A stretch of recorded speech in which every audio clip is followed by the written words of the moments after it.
Deputy O'Sullivan. Gurmagh Cahirlock. Nuair thusnig an díspóracht mada leis an EU na blinta chu hen, ca mé admhail nach raibh riamh evolver. Ceapam go mé the wadníos far fanamint amach. But the people voted several times, and that's where we are. I'm glad I live in a democracy, I believe in democracy, and particularly as a woman, when I think of those countries where there is a lack of democratic rights because people are living under dictators or despots. But I do believe that our democracy is being seriously undermined with these decisions that are being made about us, about our society and about our economy. And those decisions are being made outside this country. And as the motion says, being in the Eurozone, we are under the control of the European Central Bank. And when I look at something that is coming down the line, an unelected EU Commission setting out a range of fundamental EU treaty changes, and I have to ask how that is democratic. You know, we spent 800 years under British occupation. We've had 90 years or so of independence, and I'm wondering, are we valuing that independence? Why we are content, for whatever reasons, to allow the EU to be masters of our destiny? So I want to acknowledge the work of Deputy Pringle in getting an airing and a discussion of this topic here in the Chamber, and to open up the debate and to have a proper discussion on the Eurozone, in the way that there was a nationwide public consultation process for the review of the White Paper on Irish aid, and I think it was a very good process, and I would value a similar process when we look at our membership of the Eurozone. Like Deputy Murphy, I'm a member of the Constitutional Convention, and I do think maybe there is a role for the Convention there, that when we have finished the 8 or the whatever specified topics, that this is one that we could look at. Our President asked recently, what do we mean by Europe and what do we mean by the Union? And I think they're the central issues that should be addressed in that public debate.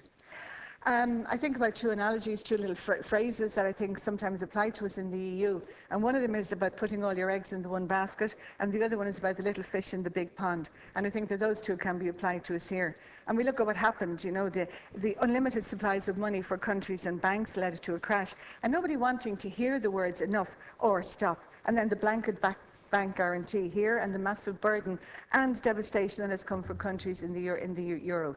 Ireland and other countries like Greece and Cyprus and Italy and Spain.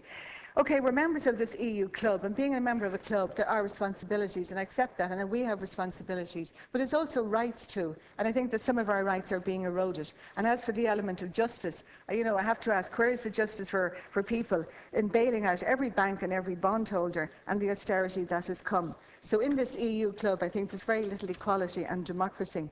I think we're paying disproportionately, and that those who had the least to do with the banking situation are paying the heaviest. And I want to support the Ballyhay Says No campaign to meet the high-level ECB and Commission officials to discuss these matters, and for the ECB and the Commission to hear the voices of ordinary people instead of the voices of politicians and officials. I believe that the fiscal political union has done little to address the social pact, which was an original fundamental of the EU. And like that, I was very impressed by what the President said when he spoke about the loss of social cohesion and the deficit of democratic accountability. And he reminded us of what the European values were, like personal dignity, freedom, democracy, equality, rule of law. And those values are being seriously undermined because we're not seeing an EU that is inclusive or respectful of equality. What we're seeing is an unelected European Commission determined to pursue an establishment of a great European plain marketplace that will protect certain people in institutions, but with little or no regard for ordinary people like the unemployed and the disabled. Dini Aran Immel. You know, we had that lovely video from an inner city school about give up your old sins. I think it's time we had a similar one about give up your old austerity. I mean, I think being in the Eurozone has to be a vehicle to benefit all in Irish and European society. So we seem to be giving away control of our economic destiny, but I too have other alarms, and I hear alarm bells ringing when I read from Mr Barroso wanting to transform the EU into, quote, a federation of nation states with increasing powers for Brussels. And he said, and I quote, the world needs a Europe capable of deploying military missions to help stabilise the situation in crisis areas and begin a truly collective defence planning. They're his words. Our army has done great work as a peacekeeping organisation, and I do believe that they have a role in working with armies in the developing world on human rights and on the treatment of women. I want to keep our membership of the EU under review for its benefit to the people of Ireland and not just the benefit to certain sections, and provided we can preserve our autonomy. Thank you, Deputy.